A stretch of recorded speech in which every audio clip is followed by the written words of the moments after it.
नमस्कार दोस्तों, इस वीडियो में हम गौतम बुद्ध तथा बौद्ध धर्म के विषय में पढ़ेंगे। ये इस विषय पर दूसरी वीडियो है। आइए शुरू करते हैं। बौद्ध धर्म के त्रिरत्न हैं बुद्ध यानी गौतम बुद्ध, संघ और धम्म। धम्म जो है वो प्राकृत भाषा का शब्द है। बौद्ध धर्म का संपूर्ण सार जो है वो 4 आर्य सत्यों में निहित है और ये 4 आर्य सत्य हैं। विश्व दुखमय है। दूसरा, दुख तृष्णा के मूल में है। तीसरा, इच्छाओं के त्याग से ही दुख निरोध संभव है, यानी कि अगर हम दुख से मुक्ति चाहते हैं तो इच्छाओं को त्यागना होगा। चौथा है अष्टांगिक मार्ग, दुख निरोध गामिनी प्रतिपदा है, यानी कि दुख का निरोध करने के लिए, दुख को दूर करने के लिए अष्टांगिक मार्ग को अपनाना पड़ेगा। ये जो पहला आर्य सत्य है विश्व दुखमय है, ये गौतम बुद्ध ने उपनिषदों से लिया है। ये विचार अष्टांगिक मार्ग है सम्यक दृष्टि, सम्यक संकल्प, सम्यक वाणी, सम्यक कर्म, सम्यक जीविका, सम्यक व्यायाम, सम्यक स्मृति, सम्यक समाधि। ये 8 रास्ते हैं, 8 मार्ग हैं दुख से मुक्ति पाने के। और इनका उल्लेख सबसे पहले धर्म चक्र प्रवर्तन सुत्त नामक बौद्ध ग्रंथ में मिलता है। बुद्ध ने अनात्मवाद की शिक्षा दी, यानी कि इन्होंने माना कि आत्मा नाम की कोई चीज नहीं होती, बल्कि आत्मा जो होती है वो खंड अथवा स्कंध, मतलब स्थिर, अचल, कही जाने वाली 5 अनित्य या अस्थायी स्थितियों का भौतिक और मानसिक योग होता है। जो आत्मा होती है वो कोई एक चीज़ नहीं होती, बल्कि इन 5 चीज़ों का, 5 स्थितियों का भौतिक और मानसिक योग होता है। ये 5 स्थितियाँ क्या क्या हैं? पहला है रूप व पदार्थ, दूसरा अनुभूति एवं भावनाएं, तीसरा समझ, चौथा है आत्म विषयक प्रबंध या इच्छा, और 5वीं स्थिति है सचेतता यानी कि कॉन्शियसनेस। तो ये 5 संयुक्त रूप से आत्मा कहलाती हैं। गौतम बुद्ध को एशिया का प्रकाश कहा जाता है। बुद्ध अयज्ञवादी थे, यानी कि ये अयज्ञवादी का मतलब होता है जो ईश्वर को न जानता हो। इन्होंने ईश्वर को न तो स्वीकार ही किया है और न ही अस्वीकार किया है, यानी कि इन्होंने ईश्वर के बारे में कोई बात नहीं की है। बौद्ध संघ में प्रवेश करने को उपसंपदा संस्कार कहा जाता था। बौद्ध संघ में प्रवेश करने की न्यूनतम आयु 15 वर्ष थी। और गौतम बुद्ध का चचेरा भाई देवदत्त गौतम बुद्ध के जीवन काल में ही संघ प्रमुख बनना चाहता था। बौद्ध स्थापत्य कला का अनिवार्य तौर पर 3 रूपों में विकास हुआ, और ये 3 रूप थे। स्तूप, ये एक किस्म की ठोस गुंबद नुमा समाधि होती है जिसमें बुद्ध और किसी बौद्ध भिक्षु के अवशेष संग्रहित होते हैं। चैत्य, यह बौद्ध मंदिर होता है, प्रार्थना के लिए एक पवित्र स्थान। तीसरा, ये बौद्ध भिक्षुओं के रहने का स्थान होता है, विहार। तो यानी कि जो रचनाएं हुई स्थापत्य में वो 3 मुख्य रूप से 3 हुई, स्तूप बने, चैत्य बने और विहार बनाए गए।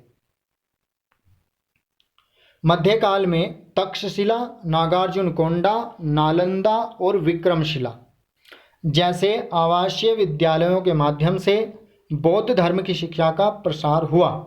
मध्यकाल में यानी कि 4 मुख्य केंद्र थे शिक्षा, बौद्ध शिक्षा के: तक्षशिला, नागार्जुन कोंडा, नालंदा और विक्रमशिला। जो तक्षशिला था वो विश्व में सबसे प्राचीनतम विश्वविद्यालय है। बौद्ध धार्मिक उत्सव और त्यौहार हैं। पहला है रॉयल खटिमा शिष्टाचार, बुद्ध पूर्णिमा, बुद्ध जयंती, काल चक्र समारोह तथा सागा दावा। और सबसे महत्वपूर्ण उत्सव है बैसाख पूर्णिमा, क्योंकि बैसाख पूर्णिमा को बुद्ध के जीवन की 3 प्रमुख घटनाएं घटित हुई थी। बुद्ध का जन्म भी उसी दिन हुआ, बैसाख पूर्णिमा वाले दिन। बुद्ध को ज्ञान की प्राप्ति भी बैसाख पूर्णिमा वाले दिन ही मिली, और जो निर्वाण प्राप्ति हुई यानी कि इनकी जो मृत्यु हुई वो भी वैशाख पूर्णिमा के दिन ही हुई थी। गौतम बुद्ध ने अपने उपदेश पाली भाषा में दिए। पाली भाषा के बौद्ध ग्रंथ जो हैं महत्वपूर्ण हैं। ललित विस्तार, ललित विस्तार में ये पाली भाषा में लिखे हुए बौद्ध धर्म के ग्रंथ हैं, बौद्ध ग्रंथ हैं।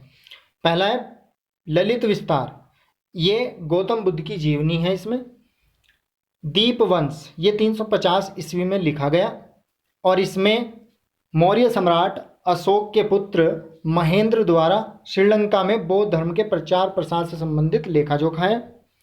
तीसरा है महावंश, इसकी रचना 550 ईस्वी में हुई और इसमें 350 ईस्वी तक बौद्ध धर्म के प्रचार प्रसार से संबंधित लेखा जोखा है। चौथा है दीर्घ निकाय, ये पाली भाषा में लिखित एक अन्य महत्वपूर्ण बौद्ध ग्रंथ है।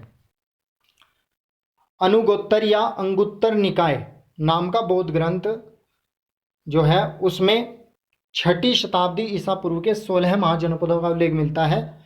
ये 16 महाजनपद हैं अंग, काशी, वज्जी, मल्ल, कौशल, वत्स, चेदी, पांचाल, कंबोज या कंभोज, शूरसेन, मत्स्य, कुरु, अस्मक या अश्मक, गांधार, अवंती तथा मगध।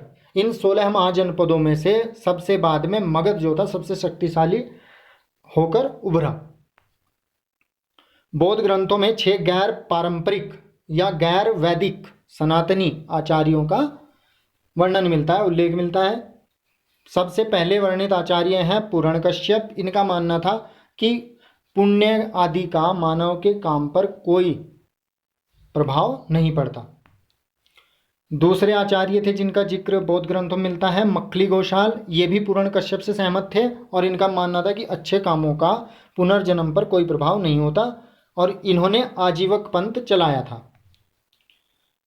तीसरे आचार्य थे अजीत केश कम्बलिन। ये भौतिकवादी थे, यानी कि इनका मानना था कि पुनर्जन्म नहीं होता और जो भी है इसी जन्म में है, तो इसलिए इस जीवन को यानी कि वस्तुओं और सेवा सुविधाओं के साथ जिएं। चौथे आचार्य थे पुकुद कच्चायन। ये एक अणुवादी और वैशेषिक परंपरा के पूर्ववर्ती थे और इन्होंने अपने जो सिद्धांत थे इनके उनका प्रचार प्रसार ग्रीक डेमोक्रेट से लगभग 100 वर्ष पहले किया था। पांचवें आचार्य थे निग्रंथ नाथपुत्र या निग्रंथ ज्ञानपुत्र। ये कोई और नहीं थे बल्कि जैन धर्म के 24वें तीर्थकर थे वर्धमान महावीर। और छठे आचार्य थे संजय वैलट्ठीपुत्र। ये अनिश्चयवादी थे। इनका मानना था कि पूर्णतः निश्चित ज्ञान जो है वो संभव ही नहीं है। Thanks for watching. Please like and share the video and subscribe my channel.